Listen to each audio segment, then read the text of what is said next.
बताने जा रही हूँ 5 मिनट में। अगर आप ध्यान से सुनेंगे समझेंगे तो बहुत आसान है। विशेषण, संज्ञा या सर्वनाम की जो विशेषता बताते हैं उसे विशेषण कहते हैं, ये आपको पता ही होगा।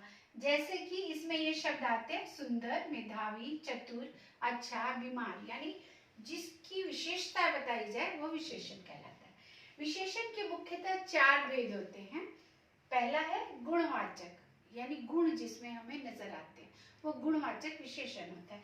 संज्ञा सर्वनाम के गुण, रूप, रंग, अवस्था का जो बोध कराते हैं वो गुणवाचक विशेषण के अंतर्गत आते हैं।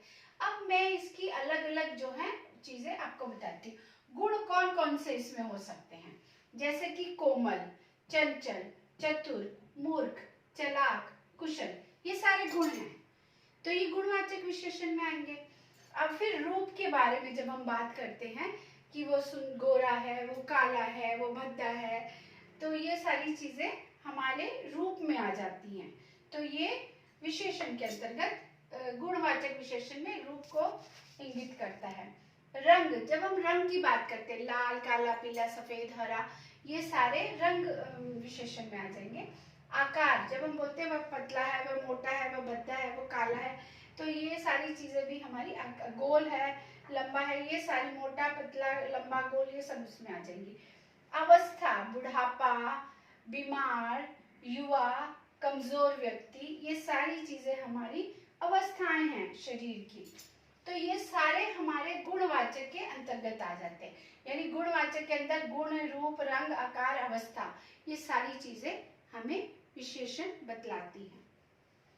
दूसरा इसका जो भेद है वो है संख्यावाचक विशेषण। जैसे कि आपको नाम से ही पता चल रहा है, जिसमें हमें संख्याओं का बोध होता हो, गिनती का बोध होता हो, वो संख्यावाचक होते हैं। जैसे कि 2 मोर नाच रहे हैं, 4 फल मेज पर पड़े हैं, या 4 संतरे मेज पे पड़े हैं, तो ये सारे जिसमें काउंटिंग आ जाती है वो संख्यावाचक विशेषण होते हैं। परिमाणवाचक विशेषण वो वाले शब्द होते हैं जो संज्ञा शब्दों के नाप, तोल, मात्राओं का ज्ञान करवाते हों, वो होते हैं परिमाणवाचक विशेषण। जैसे कि 2 लीटर दूध, 4 मीटर कपड़ा, कुछ चावल, ये सारी चीजें हमें मात्राओं का बोध कराते हैं, यानी कितनी क्वांटिटी है चीजों की, तो वो सब परिमाणवाचक में आ जाएंगी। सार्वनामिक विशेषण, सार्वनामिक विशेषण वो विशेषण है जो संज्ञा शब्दों से पहले लगकर उसकी विशेषता को बढ़ाते हैं। यानी संज्ञा से पहले अगर ये लग जाता है तो ये सार्वनामिक विशेषण हो जाता है। जैसे कि यह घोड़ा बहुत तेज चलता है, वो संज्ञा इसमें क्या है, घोड़ा, घोड़ा जो है वो संज्ञा है इसमें, और यह जो है इसमें सार्वनामिक विशेषण है, क्योंकि ये संज्ञा से पहले लग गया है, इसलिए ये सार्वनामिक विशेषण के अंतर्गत आएगा। अगर ये घोड़े के बाद में कोई लगता है तो वो सर्वनाम हो जाएगा।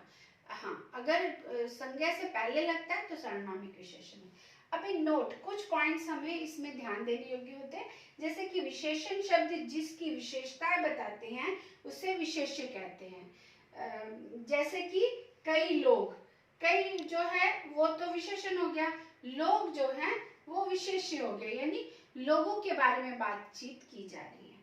और प्रविशेषण किसे कहते हैं, विशेषण शब्दों की विशेषता बताने वाले शब्द, यानी विशेषण की भी जो विशेषता बताते हैं वो प्रविशेषण कहलाते हैं।